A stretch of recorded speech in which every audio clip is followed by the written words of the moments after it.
Welcome back to the Full Court Press podcast. I'm your host Brian Joyner, and it's been a while since we've been on. It's been about 3 weeks, I think. Yeah, too Um, long, man. 2 weeks. The holiday season really put us back a little bit. But it was a good break. How's your holiday been? Yeah, it was good. Got some good family time, Christmas, then just catching up. Actually, looking at buying a house here pretty soon, so kind of been swamped with that. And yeah, it's been exciting, but just a lot of nonstop work, so it kind of worked out. Us taking a little break. Yeah, that's exciting, man. New house. That'd be cool. Yeah, although we did get some complaints from our audience of few that, where's our episodes? What's going on? Why are you guys taking breaks? Yeah, yeah. Particularly my wife who enjoys her hour break.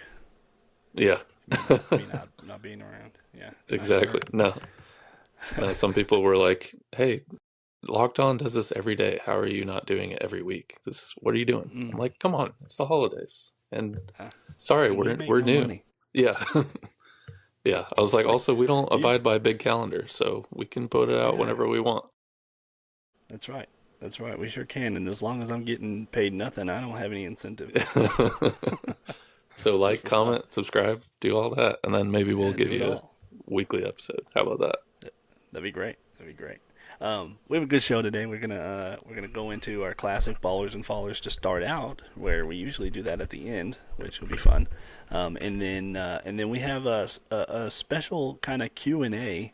I'll say special because most of the questions came from our significant others, who Who are I don't know about special? yours. Yeah, who are special. I don't know about yours, but mine doesn't particularly follow the NBA that much. But she had some very interesting questions. But anyway, Yeah, we can get into that. absolutely excited for our little mailbag of sorts. That'll be good. Um, so we'll start off. Let's start off with on a positive note. We're back. Let's start positive. Let's start with some of our ballers for the basically the end of December and the first start of January. Um, you want to start your list off? Yeah, absolutely. I'm glad you said through December because I usually will do every 2 weeks just to kind of get a good kind of snapshot of what's been happening more recently. But I figured with us not doing a show for 3 weeks or so, might be good to do kind of last 30 days. So this will be more reflective of kind of the last half of December and the first half of January. So hopefully that gives you, as the audience, a little bit more of an idea of what's going on. But first guy that actually, man, points per game wise, he's absolutely killing it. But Yusuf Nurkic, who Mm, really only plays about half the games, is just on fire right now. I think this in some category leagues he's like number 4 in the wow. whole league, which is crazy considering he was basically out of the NBA for a bit and then last year didn't hardly play at all and now here he is leading a Utah team that nobody really wanted him last year. So he's just on fire right now. Yeah, he's one of those guys that like bounces around to these bad teams, and because good teams can't really count on him in the playoffs, So like he bounces around to these bad teams, and he gets numbers. He's an NBA player. He's a good, solid NBA big. It's just for these really top notch contenders, his defense is not good enough for that Yeah. for that level. So he gets, like I said, so he bounces around to these Charlottes and now the Jazz and I think before that, what was he? Phoenix, Portland but and Phoenix or Portland, yeah, Portland. and Phoenix, both of them. Yeah, but Phoenix was good, but we'll see what happened to them. They never got really much going on there. But so so he goes to these bad teams and he produces double doubles every night and and, Yeah. he looks good and he gets Yeah. fantasy wise you can count on him. Oh yeah. Especially with what the Jazz are doing, just kind of plugging and playing people, every other game and just kind of mixing and matching. But he's really getting a lot of opportunity this last month in particular. I thought they kind of were going to shut him down. A couple weeks back, they kind of seemed like they were moving towards more of a youth movement.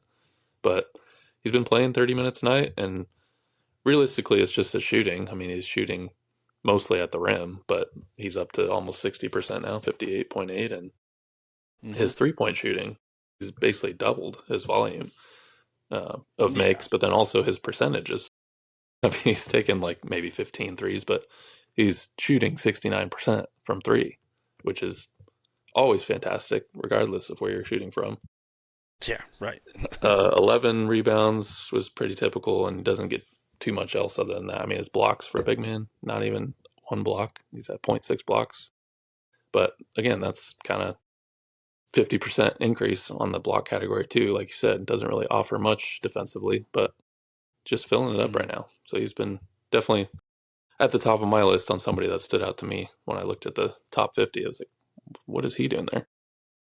No, for sure. Um, like I said, I think he's just a benefiting from his circumstance, especially with them Yeah. not having Kessler. I mean, with Kessler going out for the season, they don't. Youth movement can only go so far with them because they don't have youth at the big man position. Because I mean, Kevin Love and him, that's it. And Laurie, but Laurie 6'11", but he's power forward, not really center. But Yeah. so Yeah. Agreed. no. But yeah, we can move on down the list here. I guess my first guy who's been, recently player of the week Mm-hmm. in the NBA, Peyton Watson, who Yeah. has just absolutely loved that Nurkic is not playing right now. He's getting volume like crazy, and he's counting. He's making it count. 43% from three. Field goal percentage. Let's see, 52.4% Yeah. from the field. Looking good. I mean, he plays good defense, gets you a steal and a half a game almost. Um, 18 points, up 5 points per game more than he usually gets, but it has to Mm-hmm. be spread somewhere. That's just actual points per game. His fantasy points per game is also up 5 points per game. Um, so I think he's just benefiting from Jokic not being there. I know it's easy to Is get them essentially, confused since they used to be yeah, teammates, which is kind of crazy to think about 10 years ago or whatever. right. Yeah, but I mean, he's been on fire. He's kind of stepped up, like you said, in the role.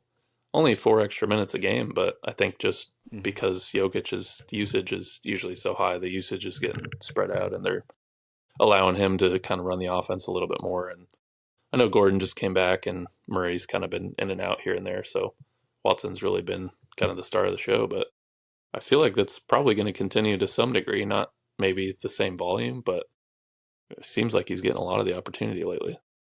Yeah, I mean, as long as your core guys of like Gordon and Jokic and Christian Braun not playing, Hmm. or Brown, however you want to say it.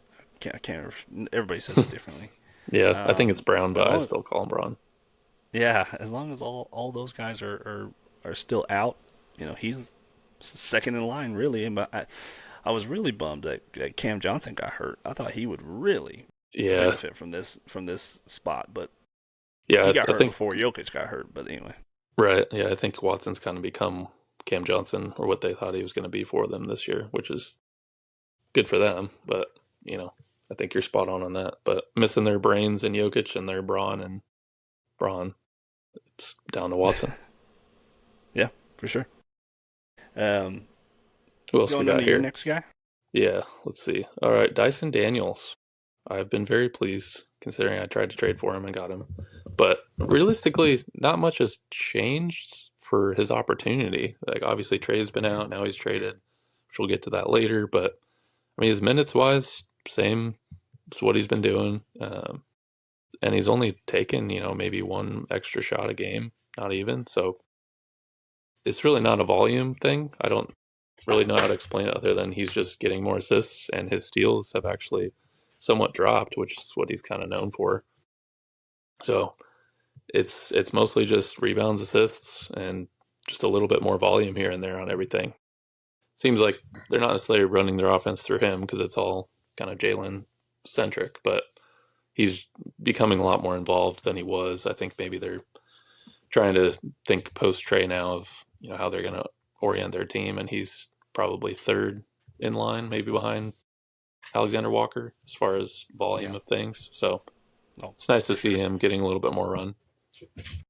Yeah, I think depending on the moves that Atlanta makes, if they make any more, the problem is you got rid of Trey Young. I get that he's a ball dominant guy. You bring back C.J. McCollum, who's going to play.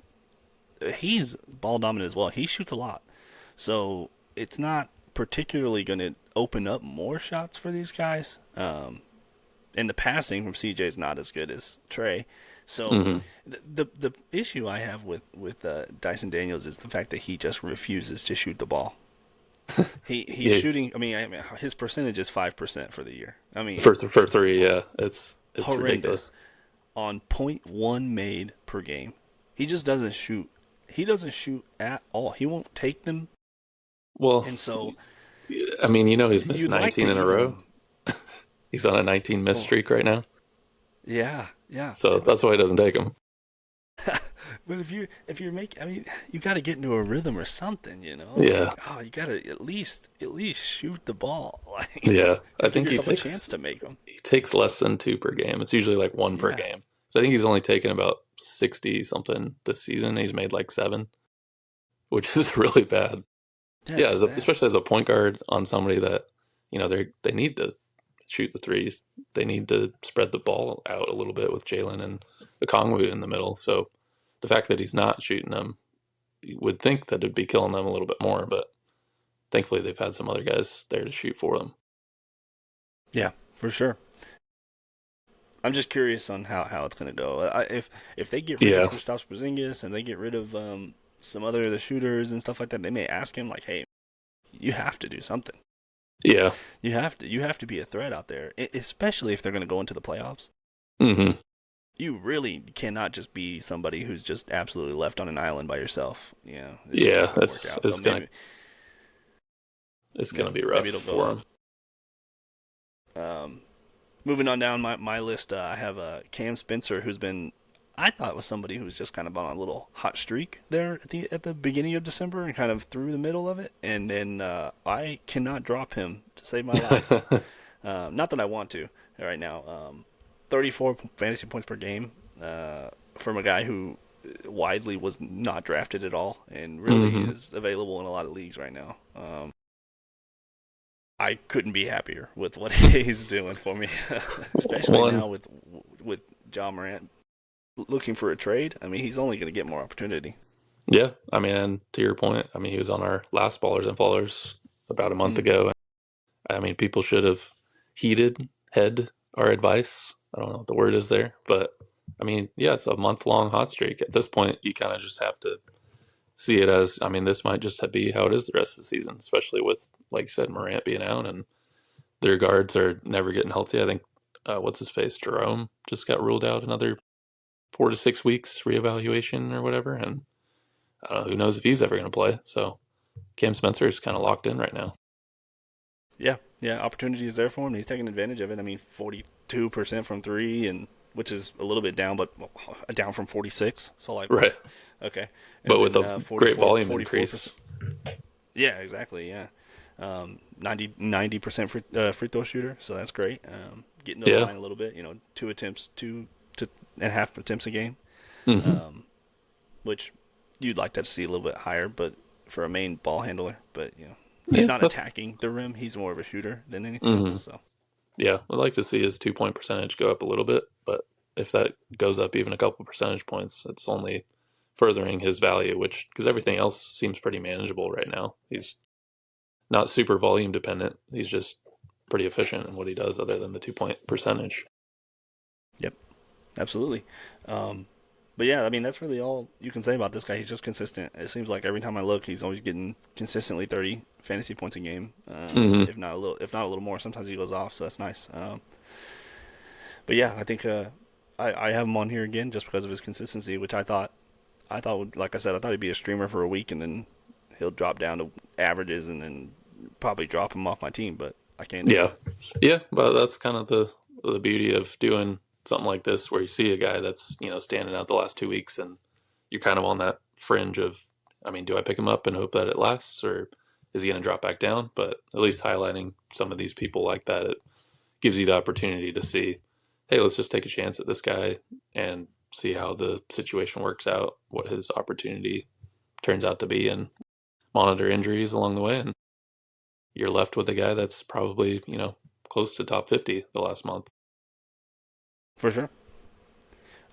Your last guy, you want to talk about him a little bit? Yeah, last but not youngest, Kevin Durant. It's just, gosh, he's on a hot streak right now. I mean, he's Yeah. playing like 38 minutes a game, which is pretty good. to play the amount of minutes of your age. But I mean, he's just shooting nonstop. He's shooting 18 times a game, but very, very efficient. I mean, he's up to 55% from the field this month, and then his three pointers Mhm. are over 40, free throws hovering right about 90. I mean, just across the board improvement. For sure. Yeah, he's I think obviously he's Kevin Durant, so he's awesome, and he's gonna go on these hot streaks and stuff like that. I mean, you can't expect anything differently. But he's also benefiting the past week or so from Shingun being hurt. He had the sprained Hmm. ankle. He's back. He's back now. But he was their number one option, so he capitalized. I mean, he is the number one option. Been the number one option his whole career. So um, you wouldn't expect anything differently. It's just the opportunity is there for him to take advantage of, and he has. Which is nice to see from your star players when they're able to do that, and especially as they age the way he is. I mean, he's aging like a fine wine, and his blocks went up. Like you said, with Shengun out, it's been up about zero point 0.6 blocks, which is Hmm. huge because those are easy, quick points for you, and shows he's committed on both ends of the floor. And I think they're really benefited from having him this year, especially with all the injuries they've had. Yeah, I mean, at this age, you don't expect him to be the defensive guy he was with like the Warriors and stuff. But Hmm.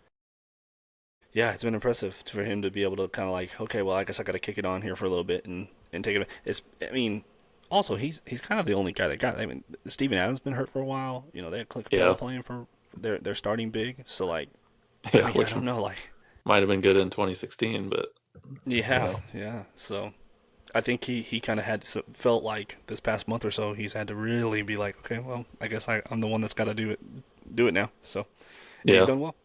yeah. I mean, speaking of old guys, you've got your last guy here that's getting up there Yeah, too. last guy on my list is a guy I I drafted him and I thought, well, maybe if he turns into, goes back to his prime, then it'll be worth it. And it has. He's been Hmm. awesome. It's Kawhi Yeah. Leonard. Kawhi Leonard's been great. I mean, he's Oh just man, back. he's He like top seems 10 like, right now. yeah, it seems like he's back to his healthy. His knees look good. His jump shot looks good. He's driving to the basket. And he's playing defense. He's got averaging 2.3 steals and a block a game. Yeah. Um, I mean, his turnovers are a little higher, but 2 turnovers a game for a superstar with that much usage. I Oh mean, yeah, what I'll take that what all more do day. you ask for? Right. And so he's getting 7 rebounds, 4 assists. I thought originally that even if he did get back to like, okay, he's playing most of the games, most of the year, I thought, man, maybe his rebounds will be down. Maybe he won't try that hard because he's trying to stay healthy for the playoffs. Now, Hmm. the Clippers suck, so Yeah. I'm also surprised because they suck that he's trying. If Right. I'm honest, Yeah, um, I I thought know. I thought well, here goes that. When they started sucking at the beginning of the year, I was like, oh man, maybe I should try to trade this guy because I think he's gonna quit on him. Yeah. But I he think he hasn't. wanted to remind everyone who he is and you know get back to that. I mean, it's probably the first year he's been fully healthy in at least three or Oh, four, right? probably since Toronto or Yeah, since pretty since he's close. played since he killed the Mavericks in the playoffs in the bubble. Yeah, Um, true. but yeah, I think it's interesting. I'm curious to see how motivated he continues to be Hmm. as they go on. But as long as he's motivated, 60 fantasy points a game, pff, Yeah, I mean, give me that right all now day. you got to take him right now if you can. So Yeah, I yeah, wouldn't mind trying to just hold on to him or seeing if you might scoop him for somebody who thinks maybe he'll fall off later in the year. So we'll see. yeah, for sure, for sure. Um, moving on, we can go down to our negatives for the evening. The fallers. Uh, Yes, yes, the I'll, DeAndre I'll, Aytons of the world. yeah, yeah, yeah. You have him on your list. Yeah, there you I go. You want to do. start with him?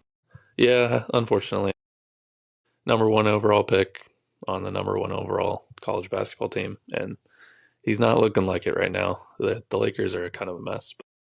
I mean, we kind of expected him to be a question mark going into the year. We thought positively. I think at least I did going into the year playing with Luke and LeBron. At least you've got some pick and roll opportunities, and he's largely been okay. I don't think he's been horrible by any means, but I mean, for a big man, the only big man they really have, he certainly has not done that much. I mean, he's 11.5 points this last month and 8.5 rebounds. It's just not the numbers you're really looking for your starting center who's playing 29, 30 minutes a night. So, I and think never offered much defensively. for sure. I mean, he's nothing on defense. He's not. He doesn't try, and that's the whole thing about him is that he's never been an effort guy. Hmm. So with Luca, the pick and roll works so well, especially in Dallas, because ever since Luca even got on the team, he's had Dwight Powell, which is crazy. So like, I know Dwight Powell's been there forever, but Dwight Powell rolls to the rim so hard, and he does it Yeah. every single time he sets a screen. And then you go to Derek Lively and Daniel Gafford and these guys who roll to the rim super hard, Hmm. and Aiton will not do it. He won't do it. He just Yeah. doesn't try hard enough. He's not a lob threat. It's just not his thing, and so um, he's not really benefiting from playing with Luca like he could. And then Hmm. he goes on to do his press stuff, and he's talking about how well big men can't feed themselves and blah blah blah. It's like, well, if you just rolled to the rim, he would feed you. This guy Luca wants to pass you the ball. Like, what are Hmm. you doing? Did you not Must watch him for the last 7 years? Like, he wants to yeah. pass the ball. He must be best friends with John Morant or something. Yeah, there. It's got to be annoying for Lakers fans, but honestly, when Yeah. they traded for him or whatever they did, I think they traded for him. I wasn't shocked. This is how it Yeah. turned out. I mean, yeah, it's you kind of know what he has potential to be if he tried, and it's tough to see. Especially, I mean, in college he didn't have to try that hard because he wasn't playing the same level of talent. But he would also shoot 17 footers like nothing. He just turn around, either back you down or he'd pop 17 footer, and that was good enough in college. But Oh yeah. NBA, not quite the same. Well, just being a skilled 7 footer will be enough for you in college. I mean, if you're being honest, Yeah. like Oh if yeah. you're you can move your feet well and you're skilled in college at 7 foot, you're Yeah. gonna average 20 like easy. Oh, yeah. Just So ask Kyler Hansbrough and yeah, all these people of the world that just disappear once they get to the NBA. yeah, yeah. On my list, I'll start with Anthony Davis. Oof. I know in particular, I'm more sorry for the owners of Anthony Yeah. Davis Yeah. because these guys have just been like, I mean, he's averaging 45 fantasy points a game, but the guy can't play more than 5 games in a row. Uh-huh. He hasn't since he's been a Dallas Maverick. He has not played 6 games in a row. Jeez. And then he goes down with this hand injury that he gets in a fight with Shams about Yeah, that's pretty online crazy. about how don't believe everything you hear and blah blah blah. So now instead of being out for a couple months because of surgery, he's going to be out for 6 weeks, which is still a month and a half. Yeah. So it's like this poor guy, and then he's going to get traded, and who knows where he's going to get traded now. And it's just like we think he's going. We'll talk about it later, but like we think he's going to Yeah. get traded, I um, think so, yeah. or maybe you Yeah. don't. Who knows? But like I just don't. I mean, I just he actually got dropped in our fantasy league, He did, and yeah. so Hunter moved on. yeah, He he's on said the it. way. Well, Hunter's having a tough season.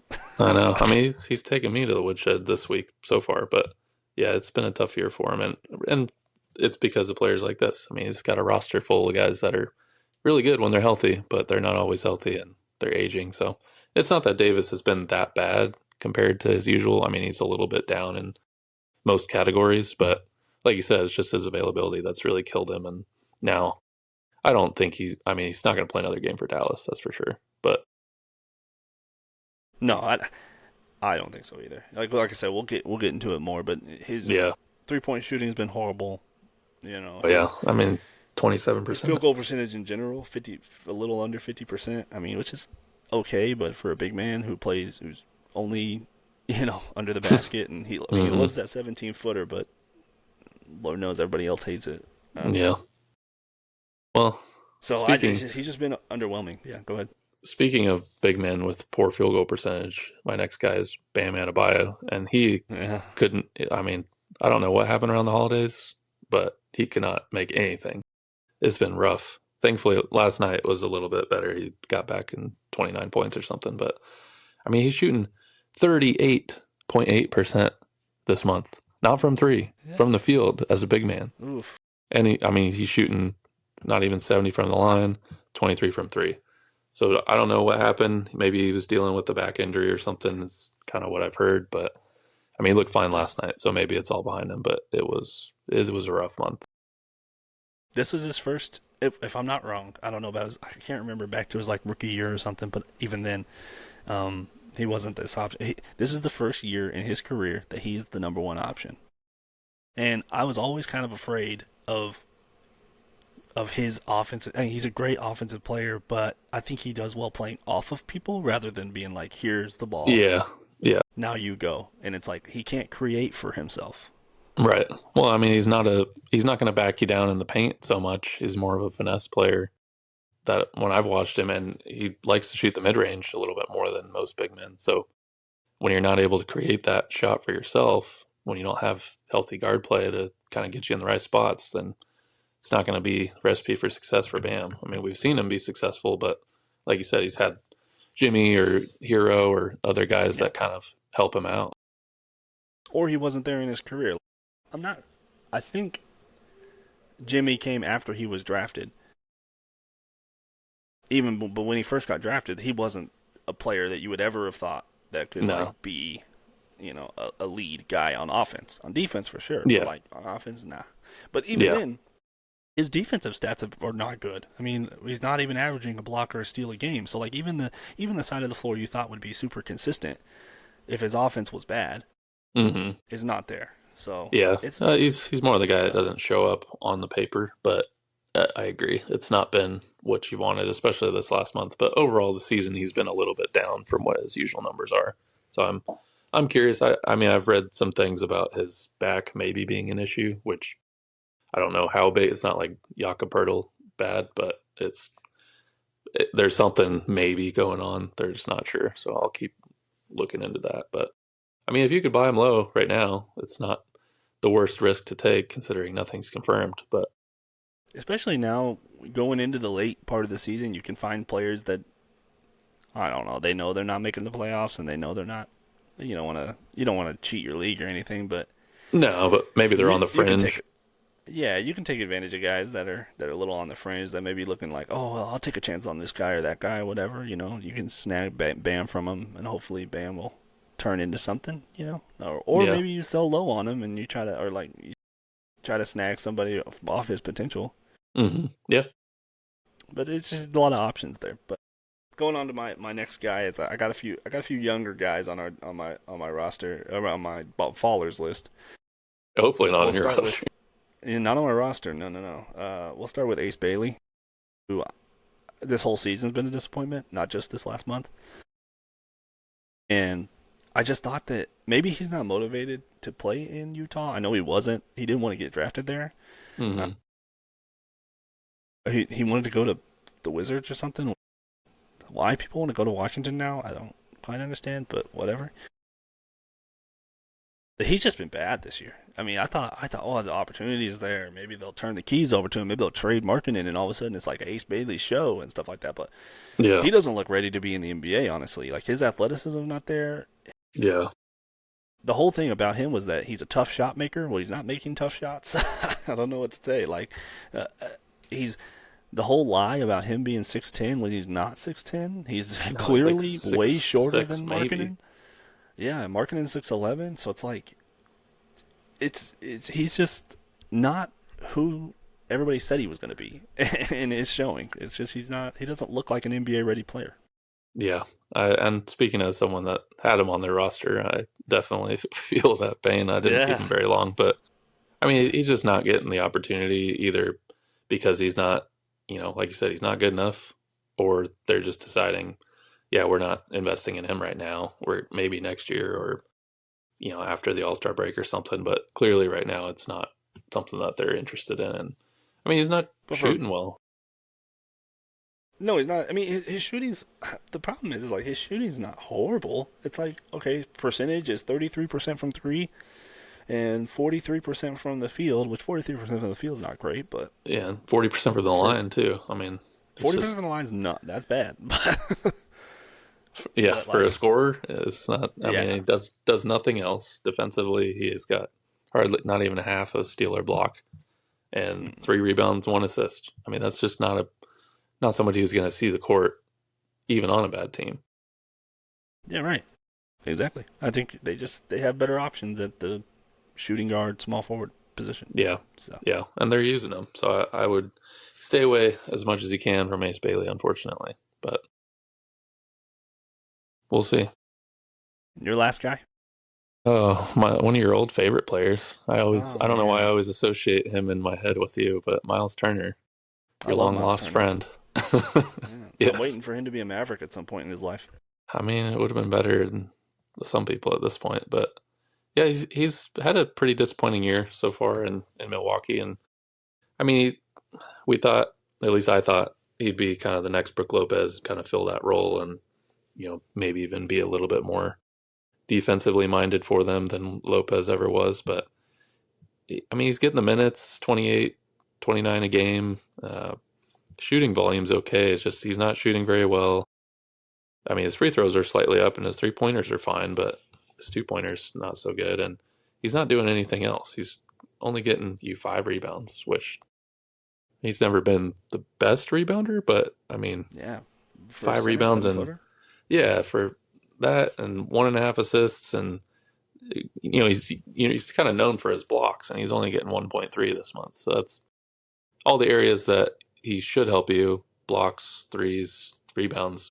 It's really only helping you in threes, and even that's not a super high volume. So his points are kind of hovering around 12.5, which is well below his career average, and it's just not really seems like Milwaukee's utilizing them or him in a way that's conducive to how he provides fantasy value. Yeah, and like you said, I'm kind of shocked. I'm kind of shocked by it, honestly, because I thought, like you said, he's Brooke Lopez was awesome with Brooklyn. I mean, Brooklyn He was. with the Bucks. He was awesome with Brooklyn, but he was awesome with the Bucks. Yeah. He fit in so well, and I thought, wow, this is Miles Turner's just a younger version of this guy, more athletic. But I think he's just not benefit. He's how you say this like he benefited a lot from having Halliburton Hmm. and these guys that like took the pressure off of him, and so he could just kind of. He's not a second option. He's not a third option. So like you had Nimhard and you had Neesmith and you had Matherin, who are all required the attention, Hmm. and he would just kind of float around the 3 point line and be wide open because he's fourth option, and Yeah. they suck the defense in and they kick it out to him. Well, on this roster, this Bucks roster, he's the probably second option, third option maybe behind like Rollins this year, and man now Yeah. KPJ, but at the beginning of the year KPJ wasn't there. Right. But like he's just not capable of being that kind of player. Yeah, it doesn't seem like it right now, at least. And I think because the guards are very ball dominant and Giannis obviously very ball dominant, he's not getting those looks off the three as much. I mean, he's getting some, but that's really all that he's able to offer them. Everything else is going through one of those two guards plus Giannis. So it's just maybe not quite the fit that we thought it was going to be. I think it was a good sign at the time, Hmm. but it's just not playing out the way that I think he could best be utilized, unfortunately. Yeah, no, I agree. I agree. My last faller is Jared McCain, from Philly, Yeah, man, he's which been falling all year. yeah, he's been really bad. I don't know. Like I thought. I mean, he got hurt, major injury. I get that he's coming back this year. And I thought, well, I'm taking a little time to ramp up, but it just seems like to me that VJ Edgecombe and Tyrese Max, obviously Tyrese Maxey, have both just jumped him. I mean, he's just not even a Yeah, factor anymore. And he's a guy that has to have the ball in his hands to be effective, which he did have the ball in his hands last year. Especially, I think Maxey was hurt for the most last year, or part of it last year, and he really came on. And played well. And I thought, well, he'll have a good second year, and it could hmm, just be like a second year, not jump, but like a second year drop. slump, second year Yeah, slump. and so he's he kind of going through like Jaime Jaquez, what Jaime Jaquez went through last year. So Hmm. maybe he goes in the offseason, figures out his team, figures out how to play with them a little more and stuff like that, and they don't draft another guard to take his spot. Yeah. And so then he can really mesh with them and then come back the year after. Because I think he's still talented. I mean, his shooting's not great this year, but Hmm. like I said, he looks lost out there sometimes. Like he doesn't know where he's supposed to be because he's always had the ball in his hands. I think in college and stuff. So like he's just trying to find himself. I think. Yeah, for sure. And coming off an ACL, it's got to be a little bit tougher too. But like you said, I think they just haven't carved out a role for him like he had to begin the year last year, where he was cooking. And honestly, I don't think he's ever been a very high percentage shooter. It's just he had pretty good volume and he was making a fair amount last year in the kind of short sample size we had of him. To Mm-hmm. where maybe, at least in my head, I thought, oh, next year he's just going to be, he'll come back and he'll be a little bit rusty for a month or so, and then he'll be fine, and he'll be third, number two, number three guard, right?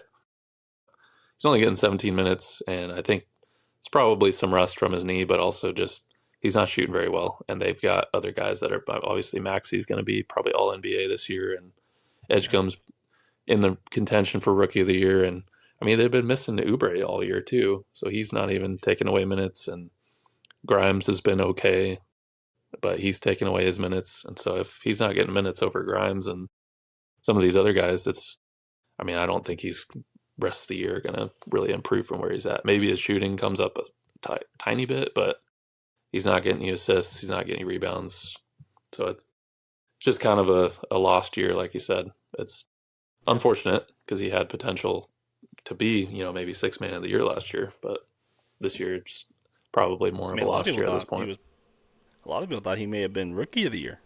I mean, he came in playing great. I mean, and then he got hurt, and so that kind of ruined that. And then Alex Sar just took off. Yeah. But but yeah, I mean that kind of rounds out the ballers and fallers for us this week. Next, I think we're gonna jump on to our Q&A kind of session where we had some questions asked from mostly our significant others, and we kind of came up with some ourselves and stuff like that. But we can go from there. Do you want to go over the first one? Yeah, I'm excited for this segment. I think we'll probably recur it at some level. Maybe not every week or every other week, but try and mix in some mailbag here just to get some more fan interaction and trying to ask some of our viewers and people that we know of things that they want to hear about, since they're the ones listening to us on their radio or their Spotify on the way to work or whatever. So I'm excited about it. But starting number one, let's just get the easy one out of the way. Your thoughts on the Trae Young trade? Where do you land on that one? Um, well, so it's hard for me because I find it to be a great deal for the Wizards. Like you get a lead guard to come into this young roster, and he's not Trae Young's not old, so he can He's like grow with them 27. at 27. So he has years left before he starts going whatever. You have time to figure it out. I think you have this year and next year to decide whether or not you want to give him a contract extension. Um, so you can really kind of take your time with him and see what you want to do, and then you get off of CJ McCollum's $30 million deal, which was expiring. So that would have been nice to kind Yeah. of have that money to do whatever. But you weren't going to get a better player than Trae Young in the free agency. So Yeah, I probably think not. you turned that $30 million expiring into Trae Young, um, and I don't think you could have done better. So for them, I think it's a great trade. For Atlanta, I think they just didn't have an option. These teams get into situations where you have leverage until the player decides that they don't want to be there. And he decided he didn't want to be there. He said, please trade me. And all of a sudden, that value of that player goes way down. And so they got stuck in that spot. And they ended up having a $30 million expiring deal and Corey Kispert. So, who's an end of the bench shooter type. So, that's cool. But I thought it was going to lead to more Hmm. than, I mean, in particular, the AD stuff. I thought that would just fit perfectly if they got rid of the KP stuff, like KP contract and some other stuff. I think they had Kennard's expiring deal, and whatever. So I thought that fit perfectly to make it all happen. Then AD gets hurt, but like we can get into Yeah. that later. Yeah. No, I agree. I do think Washington got a decent return. Obviously, no picks were involved, which is kind of surprising to Yeah, me. But I think they both kind of knew like, hey, we're ready to move on and try this. So let's just not fool around and get fancy with it. We'll just take the little risk that, you know, Trey is what he's always been, not good at defense and enough to score on offense and make our younger guys a little bit better. And we're not giving up much. So let's do it. But I do think Atlanta had been kind of waiting the last year and a half to get rid of Trey. Just probably waited a little bit too long. At the same time, he's killed them on defense for the last couple of years to where I don't think they were ever trying to build around him anymore. And then once Jalen Johnson kind of started going off last year, it was kind of probably a mindset shift at that point of let's build around these other guys. We've got Daniels locked up, we've got Alexander Walker locked up now, we've got Johnson. I mean, Okongwu and KP are still question marks, but you've got serviceable enough big men to where you can. And point guard is so deep now that they're just. I don't want to build around a point guard anymore. But No. yeah, very curious to not see any picks involved. I would have liked some picks if I were Atlanta or Washington, but at the same time, clean break for both of them. So I don't think Trae Young's really going to play the rest of the year, which kind of sucks for me since I traded for him. But at the same time, I think he'll get some run in a couple weeks. in a couple weeks, yeah, he'll play like 5 games, give us the old Jeremy Grant special, and be on his way. That's right. That's right. Off of the so, sunset. so if you want him for 5 games, come and find him. Yeah, you texted me as soon as he got traded and said, "You want him?" And I said, "No, thank Yeah, yeah. I took a risk Practically. and didn't pay off, but that's okay. That's why he played the game. That's right.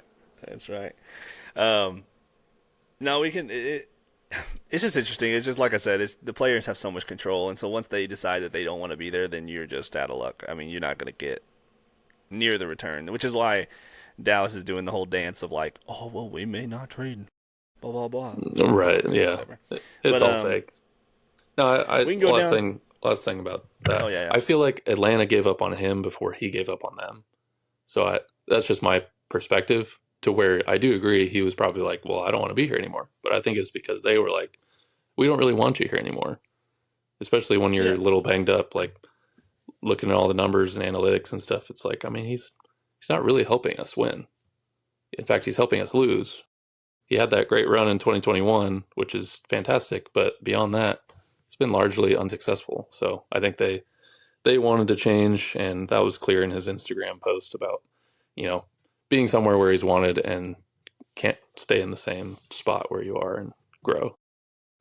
We'll Yeah. see. And Jalen Johnson had a big deal with that. A big reason for that. Yeah, Like for sure. if he doesn't take the step that even last year, his scoring step was great, but like this year, his playmaking has been just unreal. So like Yeah. you can live with not having like a grade A playmaker because he's such a good playmaker that like you can make it work Yeah. with it. How was Jalen Johnson Um, drafted like 11th in that I don't draft? know. I What don't were know. people thinking? I think he was just raw. Like he I just guess. wasn't the. I'd like to look at that draft and see what in the world Yeah, because who that's that crazy. draft was. He's gonna be Yeah. he's a top 5 player right now. Yeah. Yeah, he's awesome. Jeez, not even in the lottery. Not even in the lottery. No. The second one we had a question about the tax apron and how we feel about it. Uh, Yes. that's a complex question to get into, but we can give our just general thoughts about it. Do you have any?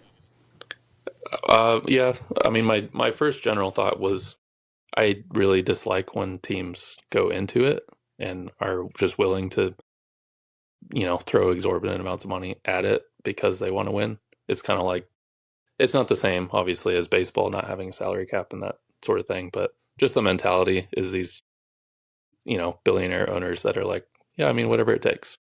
I do think the second apron, because there's a second apron now, right? To where Yeah, it yeah. kind of cuts down on, it used to be a little bit worse when the Warriors were kind of in their prime. And I think there was only one apron at the time. And then they Mhm. introduced a second one to kind of combat what they were doing by just paying all of this money. So it's really bad if you go in the second apron. But I've always kind of been against it. Although I do think now that it's in place, it's probably for the best. It's just kind of frustrating when, as a more small market team fan, to see some of these other, spenders just go out and do it. Yeah, I I don't I don't really like it. I don't know. It's hard to say. Like I don't mind having aprons, but you have to allow teams like the Thunder. I mean, the big example right now is the Thunder. They have these guys. They have Chet and Shea and Jalen Williams, who they are not going to be able to pay them all and keep the rest of the roster. And these are guys that they draft, like AJ Mitchell and Casey Wallace. And, Mm-hmm. these guys are homegrown. They're doing it the right way. They're not going to be able to keep them all because of this apron. And it's like that team should not be punished. I mean, as much as nobody wants to see them be this dynasty that goes on for 10 years or whatever, and they're going to have a top pick this year. So, like, Mm-hmm. from the Clippers. And so it's just kind of unfair. And they have Sorber on that's been out for the whole year, who they're going to hopefully bring back, and hopefully he plays up to his potential. I mean, like, this team, that team is great, and they're not going to be Yeah. able to keep them all. Yeah. The I mean, Spurs are going that's, to be in the same spot when they have to. They finally give Wemby his contract extension, his off of his rookie year deal. I mean, they're going to be in the same spot where they draft all these guys. They're a good team because they draft and they make a trade, De'Aaron Fox and stuff. But yeah. they're going to be punished by it. And so I understand you don't want teams like the Clippers were, where they go and trade for all these stars and try to make it work, and it doesn't work for these teams. Only one Yeah. super team has really like put it together, and that was, I mean, I guess two. I guess you could say two: the Heat and the Warriors. Those two teams made it work. But for the most part, like Phoenix, they couldn't make it work, and they had three huge contract guys, Yeah. and I so would, I don't quite understand. well, and that, again, those successes were before the second apron was a thing. And so I think some of that is due to that, but it's kind of a catch 22 because you introduce it to avoid the teams growing into those types of dynasties where they can pay everybody. But you also cripple the small market teams that if they wanted to pay that, they can't because they don't have that money. So it's kind of like you're not able to serve both parties to where I'm like, I guess I'm in favor of just, you know, modifying it to where they can spend more if they want to, but these small market teams are just never going to be able to catch up. So it's nice to see that the Thunder have kind of gamed it a little bit to where they've benefited from this because of their smart moves, not because of the system. But it's kind of hard to know what's the right answer in that. But Yeah, I mean, given the fact that the Thunder made their moves before, like you talk about before the apron, mm, when they make this big trade for Shea and they get all these picks and stuff that are still going to be paid out for the next couple of years going on mm, forward. Um, I wish the NBA would look at that and say like, okay, since these moves were made before we made these rules, like yeah, maybe if they get the second pick where they got to pay somebody $15 million a year right, or whatever. If the Clippers, I mean, if the Thunder don't want that pick, maybe they get comped. They're like, okay, well, you have now $15 million yeah, that you can now go over the second apron, $15 million right. It's not a bad idea. or whatever, or maybe that contract rookie deal doesn't count for the salary cap or something. I don't know, but this Yeah, is or the above my head knowledge wise of what I would do. But like, it's got to be something for these teams. Yeah, or the teams that go over the apron, all that money gets put into a pot for the teams that don't go over and they split it evenly or something like that to where they can apply that to their cap. I don't know.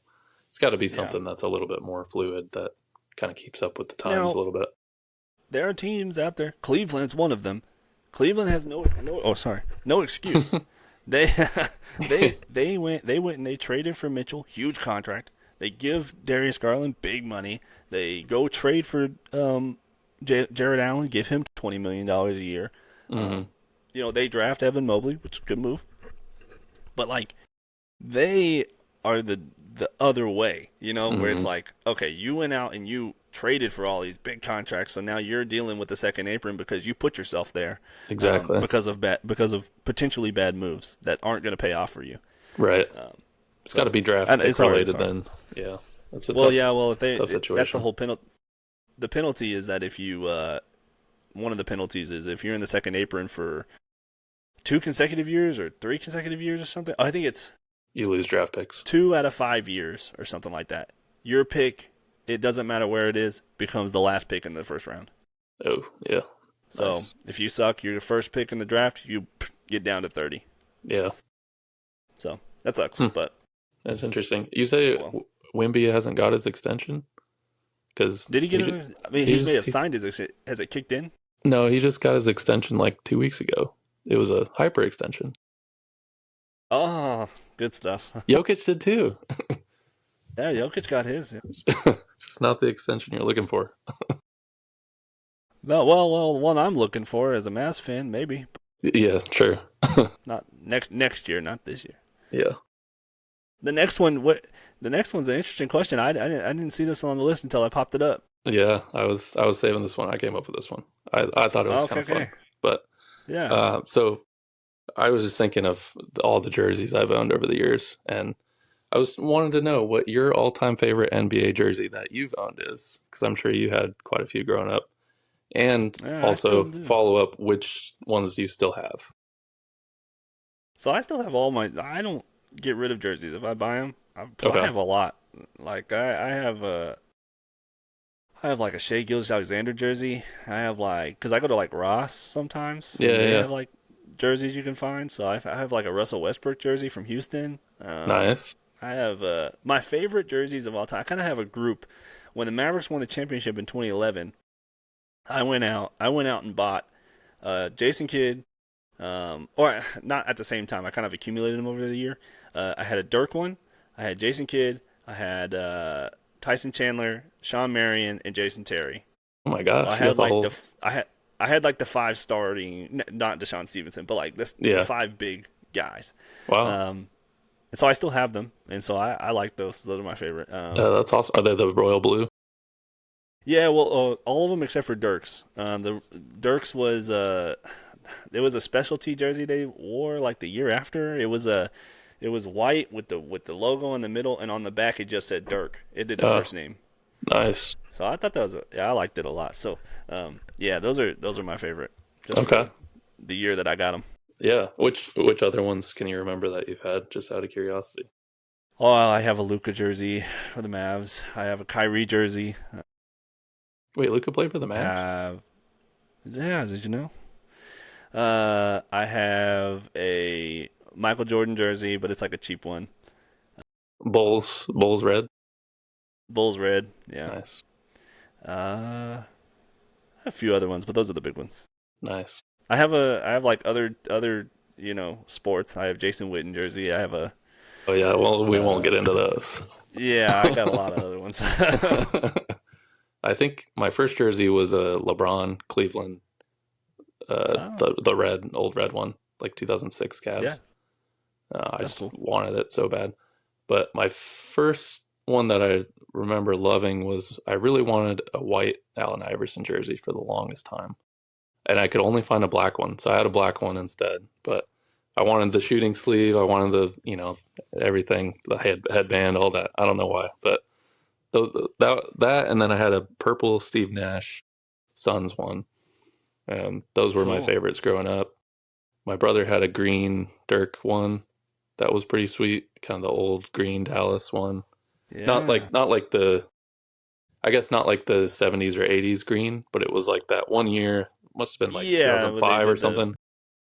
It's like with blue the on the blue on the side. sides. Yeah. It Yeah, looks like Josh Howard jersey. That's what I think of it yeah. as, Josh Howard. Oh, But Josh Howard was my favorite player growing up. oh, he's I so had a good. Josh Howard jersey for a long time too. Yeah, that was a cool jersey. But beyond that, Hmm. now I still have some. I bought in like 2008 a Carmelo Anthony Nuggets jersey, and it was like a Nice. double XL, so it never fit me.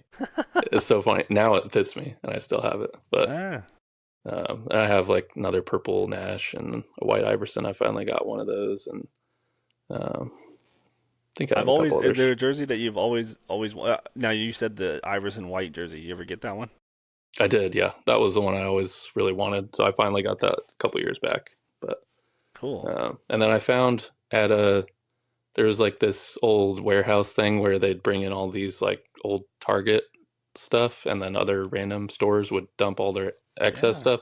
And so you could just dig through bins, and they're like $2 each or whatever. And I found I don't think it really quite fits me, but it's a Michael Jordan UNC jersey, the Oh, blue cool. UNC. Yeah, and it was $2. I was like, well, how do I not buy that? So that That's was funny kind of you a cool say that. find. I was at one of those stores where they have the bins and they walk around, and Yeah, I got a very rare uh, Troy Bolton jersey. really. That's Yeah, wild. everybody doesn't. Yeah, High School Everybody Musical. think about who Troy Bolton is. They were I like, mean, this guy was walking around with it. And he was like trying to give it. He was like, please, somebody take this thing. $1. I was like, yeah. oh shoot, All one right, dollar. sure. Yeah, $1. Sell it Yeah, on I'll take eBay it. for one like dollar Troy 30. Bolton jersey. Yeah, and then jersey I've always wanted, and I never got because anyway for various reasons. My favorite player of all time is Ray Allen, and Okay. I've always wanted a green Celtics Ray Allen jersey. But I one, they're too expensive when I do find them, Yeah. and then I often just like don't think about it. Yeah. But I love Yeah. Ray Allen. I love everything about that guy. You don't want a Shuttlesworth jersey?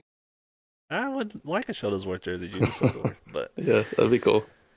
yeah, That's funny. Well, anyways, fun question. I just thought of that. yeah, for sure. Do you want to go over the next one? Is the next one a little bit too? We can skip it. We can read it and Yeah, then skip it. yeah. We were going to talk about the do we believe in the Kardashian Jenner curse? That was from my wife. She wanted to know about that. She Well, believes in it big time. I actually kind of do myself, to be honest. I so I wrote down some facts here. I'll go through them really All fast. right, yeah, let's get it. So Rashad McCants, 2009, dates Mm, Khloe Kardashian. mm-hmm. That's the last year in the league for him. Yep. Lamar Odom, 2010, dates Khloe Kardashian. That's the summer he goes crazy, gets on drugs, and then gets traded to the Mavericks. Oh, actually, gets traded to Charlotte, who then rescinds the trade somehow, and then gets sent to Dallas, and then he's never the same and gets out of the league. Yeah. Chris Post Humphries, coma. Oh yeah. post coma, yeah. Chris Humphries, 2010 2011, dates Kim Kardashian, and he's playing awesome for Utah and Brooklyn. And then he dates her and is basically an afterthought as a bench player for the rest of his career.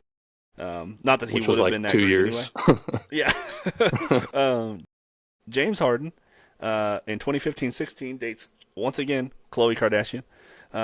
He comes off of his so he has a span of 5 years where Mm-hmm. he 3 of those 5 years he's second place in MVP voting. Mm-hmm. Um, this is one of the only years he doesn't, and the Rockets go 500, and he considers it the worst year of his career.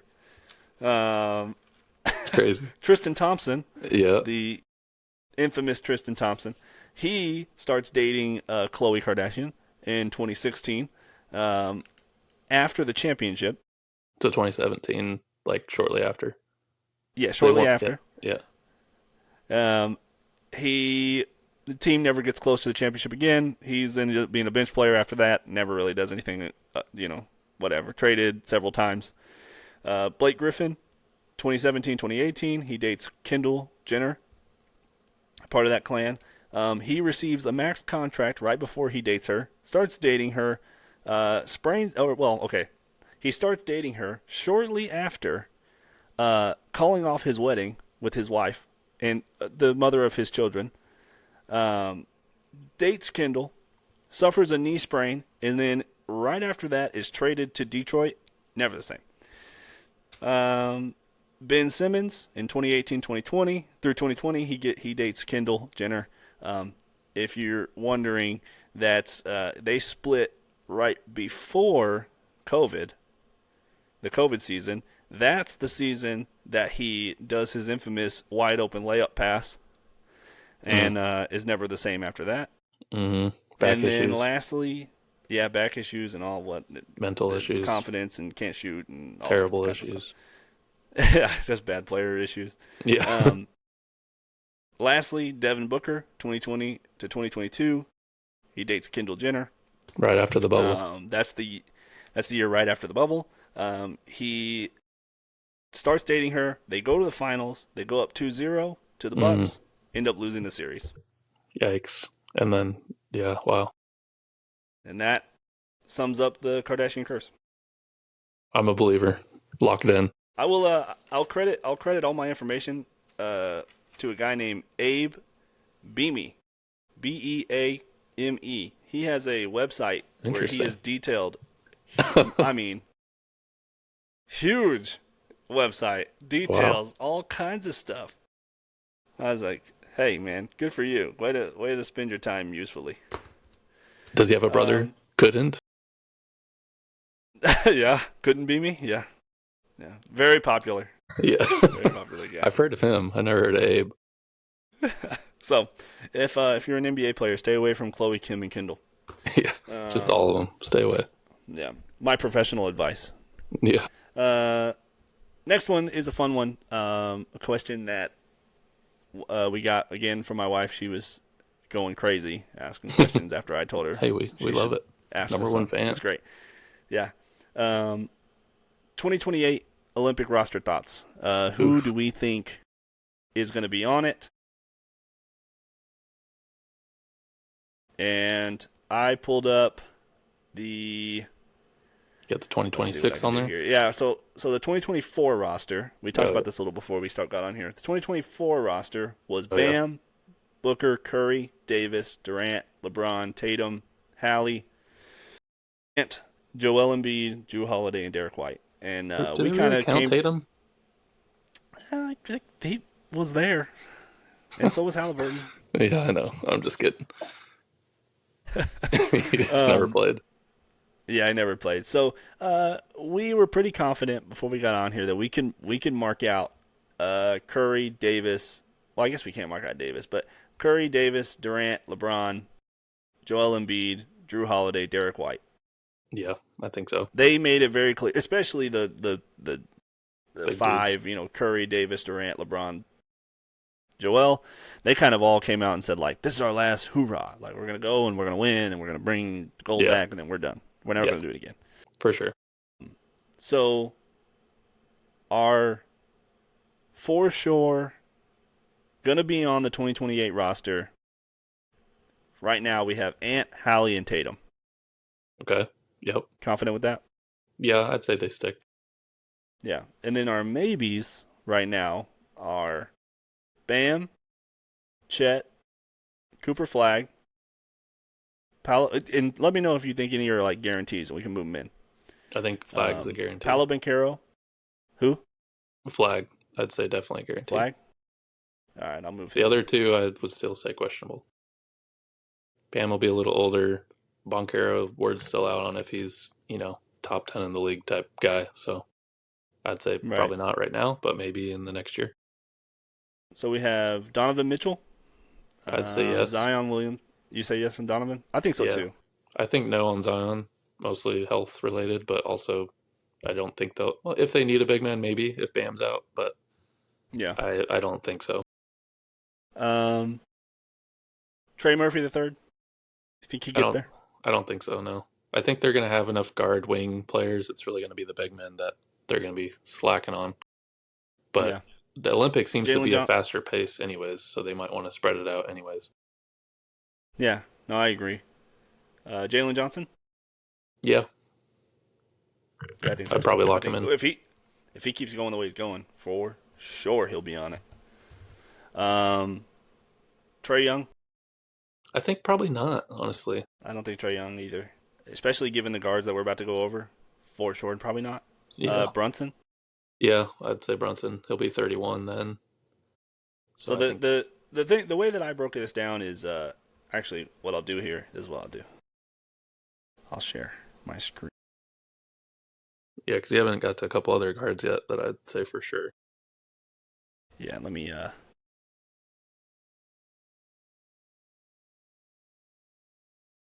let me know when you. Yeah, okay. So Yeah, I see it. so this is kind of what. So we have 4 roster spots for guards. We have 4 roster spots for wings and bigs, and the wings can kind of go into the bigs.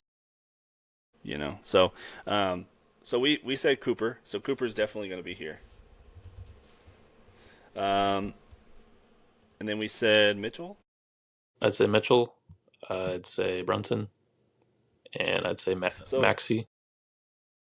well, that's it. So yeah, so we can do Maxi, but Cade Cunningham. Yeah, Well, Cade's I the think other he'll one. for sure be in it. Right. I guess we put him in. Do we take one of these guards out? Oh, I mean, Mitchell may be a no. That's probably the only one I'd kick out. Uh, because he's going to be 31 as well, so he may skip. But Yeah. I could still see him as a questionable, and maybe they keep an extra guard and less big men. They didn't have that Maybe many big Cade. men last year. Maybe Cade goes here, Yeah, I could see that. and then your big men. So then we have.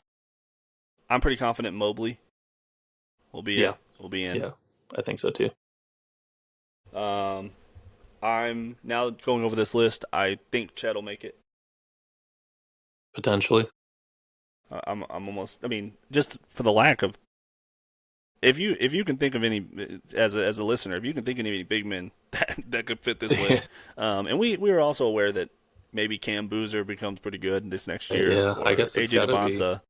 gotta be Chet or Jaren. Those are probably the only Yeah, other, at least yeah, I true was gonna say centers. Jaren Jackson. And then one I thought of too. I think you can almost mark it in Jalen Brown. I Yeah, think Jalen Jalen Brown's Brown. pretty. Yeah, So maybe you put Tatum with the bigs. yeah. There's a couple other names that we haven't said. Jalen Williams is a potential. He's played center. Uh, and Walker Kessler could be a true Yeah, center. yeah, he could be just a. Oh, that's not how you spell Jalen. Come on, you got to know your roster's team spellings, man. Yeah, he's on my team. Uh, yeah, I think Walker Kessler could be like a hey, we need a 7-footer. Right. Put him on the end of the bench here, and we'll never play him, but maybe he's on the roster. Yeah. But then you also got like Uh, Brandon Miller, Scotty Barnes, mm-hmm. uh, Yeah, Mikael Bridges. but like, are There's a you taking any Scotty Barnes over any of these guys? no, I'm probably not. No. because we only get 12 spots, so it's very, very limited. And I don't think The they're only going to take problem four is bigs. the only issue I see with this roster is that your guards have no defense. Maxey plays defense. Mitchell Yeah, plays okay defense. yeah, Not you're really, right. actually. If you statistically, if you look Cade, at it, Cade, advanced Cade numbers and is stuff. fine. I'd say Cade's fine. Cade's good, but you have Jalen Brown, great defender. Ant, great defender. Cooper Flag, awesome defender. Mobley, Mobley, Chet, Chet, Jaren. all these centers, Yeah, even Tatum's great decent. defenders. No real size, Mm-mm. so that could be an issue. As far as like that's why you're talking about Walker Kessler may be interesting, but like Yeah, you go up against Jokic or Giannis or or Giannis Şengün or or you yeah, know who's guarding them? Mobley, Wemby. Wemby, yeah. Well, Wemby you can deal with Wemby with length, Yeah, so I mean I'm they okay did with fine that with Chet last Chet and time. Yeah, Mobley. yeah. And what about Booker? He's not Um, even mentioned too. We could throw Booker in there yeah, I thought maybe. Booker's only. Do you know Booker's only 28 years old? Yeah, it's crazy. That's what happens when you date a Kardashian. Everybody thinks That's you're what super old. happens. It's part of Yeah, the you curse. age. Yeah. Um. Anyway, that was fun. I think that was good. I think this is a good roster. I think maybe you add a few guys in there.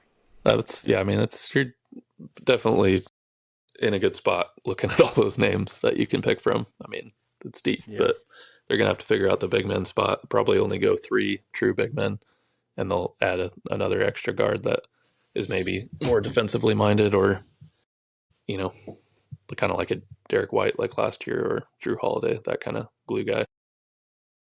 Yeah, a lot of people had Herb Jones on the list of like maybes, and I just think that he's just so bad offensively that there's no Yeah, way, that's why no way. that's why I could see like a Mikael Bridges or that type where it's. I mean, they're just on ball defenders that harass the number Mm. one guy. We'll see. Maybe, It's usually maybe about you get a fit. guy like maybe you get a guy like Cason Wallace. Maybe Maybe. he takes a jump a little bit. Yeah. You just need somebody who plays like hard nosed defense kind of guy. Yeah. I mean, again, all of these guys can play good defense if they really need to. It's just they usually don't have to, other than the guards. But yeah, it's a fun thought though. We'll have to revisit it later in the year Yeah, I'll or keep it. I'll next keep it on year. the spreadsheet. Yeah. And then we have two more questions. We can go through both of them. I'm fine with going over a little bit. Um, another one from my wife. She came out. I don't know how she thought about this one, Yeah, geez, she honestly. was getting Like, deep into the weeds. I yeah, was she must like, have wow. like, yeah, she's a. If you get her motivated about something, she'll go in. It's crazy. But she said so. College basketball, does the way it's played significantly impact those players in the NBA? Kind of like, does it translate? Um, and I kind of looked at this like comparing. So I compared it to this draft class, which was Mm-hmm. primarily U.S. college basketball players, Mm-hmm.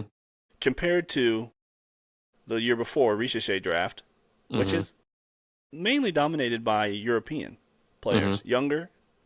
And I mean, they're looking at the two draft classes. One is better than the other, very clearly. Yeah. Um, but historically, I think that European players come over younger and less experienced than the U.S. players. Mm-hmm. And so, if you have a draft dominated by the potential of European players, they come out slower in their rookie years than you Yeah. do these guys playing. And maybe it's the length of schedule over there in Europe. I'm not too familiar with how Europeans play their schedules, but like these kids nowadays are playing year round basketball. It's not like they're playing 20 games like they used to in just their high school and then they go Right. do nothing for whatever long. It's like they go from high school to AAU to select leagues to tournaments here and there, random places. Like I think that has a lot to do with it. I agree. I also think it's a lot of name recognition and familiarity with these players. I mean, like, look at Denny Avdia or even Luka Doncic. Like, people know that they're good. They just Mm-hmm. don't play them right. Luka's a little bit more of a special case, but like Denny didn't really play that much his rookie year. And then over time, he's turned into, now he's probably a top 25, 30 player. And he was drafted somewhere around eighth or something like that. Or there's Luca? a, no, Denny. Um, Oh, Denny. Okay, I where was like, there's a high pedigree now, but clearly he's a little bit older. He's not this kind of one and done college player to where, and in America we're not seeing these guys play on a consistent, seeing all these highlights of them on ESPN and whatnot to recognize how good these guys are. So I feel like that's kind of built into it a little bit. But then there's also the debate with, if it's college or European or wherever, whatever country, that I feel like college experience is so much different, like you said, that we kind of see what college players are capable of a lot more clearly. And one and dones are usually the best talent. Whereas if they stay longer in college, I feel like that impacts them as well. So it really just depends on how we're thinking about them as college players. yeah, I think it's unfair to think about like these guys are going to college one and done. They come into the NBA versus the guys that stay for a while. The guys that stay for a while are at a disadvantage because they don't get the years of NBA training, NBA, you know, workout regimens, and I mean just playing NBA players every day. Rather, you're playing once a week, and you're playing collegiate guys, which are great players, some of them, but you're only on a given night. You're probably only playing one guy who's going to be in the NBA, maybe. Yeah, Sometimes probably not none. on average, probably. So yeah, so the skill level is just it's way different. And then, so if you, it's just, I guess the question is more about nowadays college game. Is it benefiting players, or do you think players would benefit from just doing the straight out of high school to the pros? I think with NIL now, it's going to change. So we're kind of at a reset with that being so Mm-hmm. new to where I think the players that could go pro after a year, but maybe aren't quite, like I think of Josh Green or Zeke Naji or so a lot of these Arizona players that are like good in college, but not going to be great in the NBA, but they hang around and they're on a roster maybe. But those players should stay another 2 years or at least another 1 year and get that experience that they need to develop some of those skills then so that they can then jump into the NBA. So if they're that skill level, I think take the NIL money, stay in college, get a little bit more experience, to where you're a better draft prospect. If you're the one and done type Mm-hmm. player, you probably could just go straight to the pros. Like Cooper Flag didn't really need to go play at Duke for us to know he's going to be, number one pick. But For for sure. the players that are, going in the 10th or 15th in the draft, like that are obviously still really good players, but maybe not going to jump off the board right away. Those players might benefit from another year of college ball, or if they're coming from overseas, maybe another year. Uh, I feel like the overseas is different because you may want to get some experience with NBA type, Yeah. regimen or that sort of schedule to kind of be more familiar. That's probably a learning curve on its own, but for the college players, I think it's kind of more based on their talent. No, for sure. And I think also it's hard because like this draft class could go down. Like this one and the one coming up Hmm. could go down as some of the equal to the 2003 LeBron draft class with Wade Yeah, and Melo and Bosch and right. like you just don't these draft classes just don't come along that often. So I think it's a little bit recency bias as far as like this draft class could just be great, like with Cooper and Khan and VJ and all these other guys, playing good. Like, time will tell, if this draft class is one of the great draft Yeah, classes. But yeah. I mean, you're gonna get some Wimby years, and you're gonna get some Ricochet years. That's just how it goes. exactly, no, I totally agree. Um, so the last question on our list, and another one came from my wife. If you were the Mavs GM today, right now, Fire Nico. what moves what moves are you making? Who's safe? Who's not safe? Who like what are you what's your first up month? I guess you're going up to the trade deadline. Okay. What does it look like? All right. Davis is gone. That's first move. What can I get for Are you, Davis? I got to get yeah, some are you picks. I yeah, want what are you picks. going for? Are you going for expired? I want picks, first round picks Okay. in particular, and I don't really care what else. I just want to get I want to get him out, get our picks. We have no picks other than what 2031 or something like that. Yeah. Well, 2029. we It's have picks, but we don't control ours. right. I want to control some picks and have somebody to draft, especially in this next draft if possible. That'd be great. But not super likely, but that's what I would want. Uh, so that's first step. I'd like to keep Clay just because I like Clay, but I'd also be fine moving on from him. I think you got to decide. All right, Cisse or Nemhard, one of them's gone. I don't want to deal with this. We've got 16, 17 games left on the two-way contract. One of them's got to go, and let's just sign the other guy for the rest of the year. Yeah. Get rid of Jaden Hardy. He's done. Brandon Williams needs to play more, assuming he's not sick or getting detained at the airport. Uh, Smoking dope.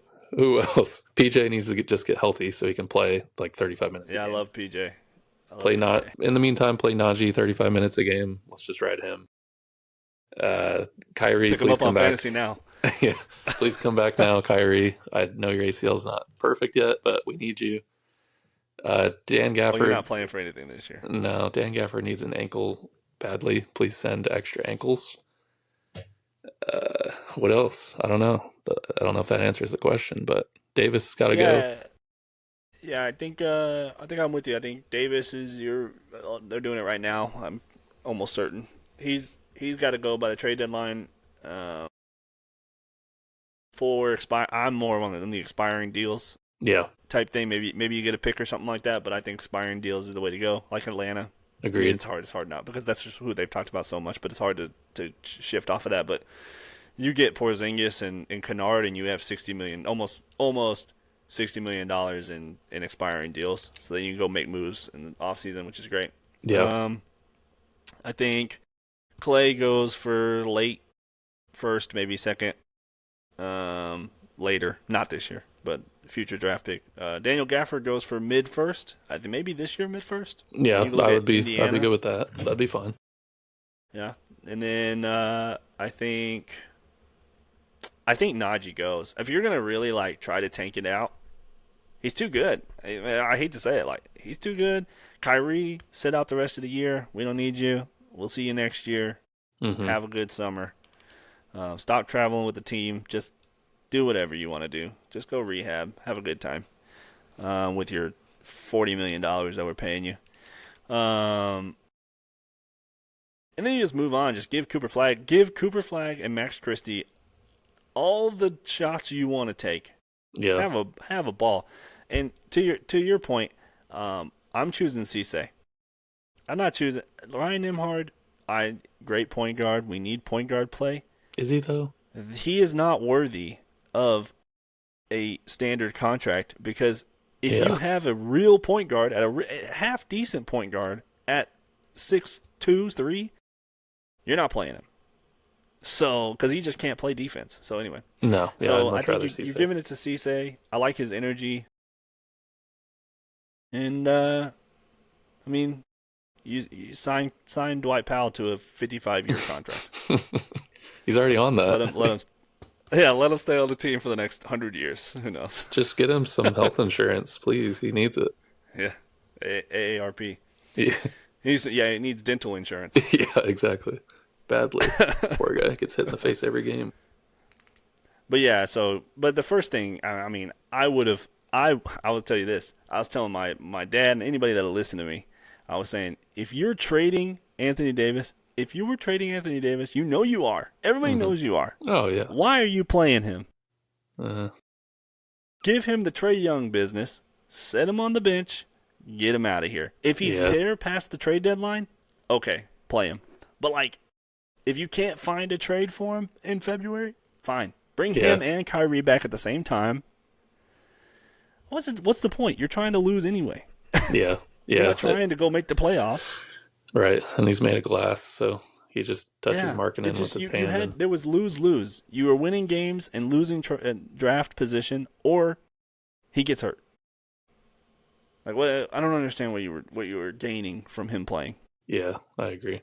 It's not like these executives are like, oh, I wonder what Anthony Davis is. Like, what kind of player is he? I wonder if he can play. Like, the dude, you know what he is. You know what he is. Well, and see, now they have to rely on that fact solely because he's hurt. So that they have to market him now as like, well, yeah, I mean, yeah, he's hurt, but you know who he is. It's like, well, yeah, but we're not going to have him for 6 weeks at least, if not more, if he's not lying, which I kind of trust Shams a lot more than I trust the player, unfortunately. But well, a player trying to get a $70 million a year contract extension. Well, and the fact that like, of course, he's just upset because Shams basically broke the trade, saying like, the Mavs traded Luka for nothing.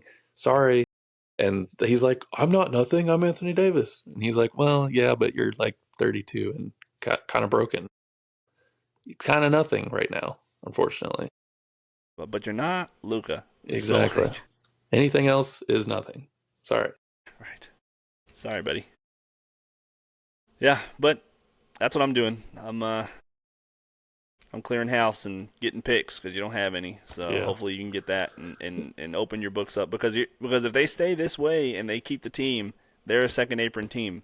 Yeah, a second apron rebuilding team is not good. That's pretty much exactly what you don't want to be. Yeah, the worst you can possibly be. So get $60 million in cap space and go sign some vets. Yeah, it's got to be a get right. Suck it up. Get right off season. No, it's fun. Absolutely, good show. It's fun. We love the Q&A stuff. I mean, we got most of it in house, but it's fun. We may do a segment where my wife and your fiance just decide to ask us questions that are just off the wall stuff. Yeah, and that's kind of I love doing that kind of stuff. Makes me think. Makes me have to like understand basketball a little more to try to explain some of the wild absolutely questions my wife gives me. And sometimes it'll be more off the cuff too, so you don't have to prepare for it. You can just kind of talk it through. Yeah. Like she asked me every Maverick game why Dwight Powell doesn't play. I have to explain to her about the fact that he's not that good, even though he looks like he's in shape.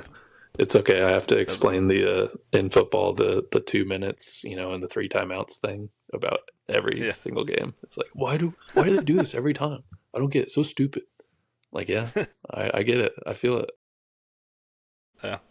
So, good times, man. It was fun. I'm glad we're back. We'll be back next week, and please like, subscribe, comment, Send us your questions. We love answering wild questions. We don't care what they are. They can be about basketball. They can be about why I have this behind me. Um, you can ask me anything. I don't care. So Yeah. uh, And just then you will get a enter. weekly show if you like and subscribe, right? That's right. You may get daily shows if you Oh, really like and whoa. subscribe. Maybe not from us, You but you'll really get run it something. up. Maybe we'll get there. Yeah, if we start making money, absolutely. Yeah, sign me up. All right. Well, it was a great show. Thanks, Ben, for coming on. It's always fun. Anytime, man. I'll be here next week. All right. I'll be here next week, just like always, except for the last 3 weeks. All right. Have a good one.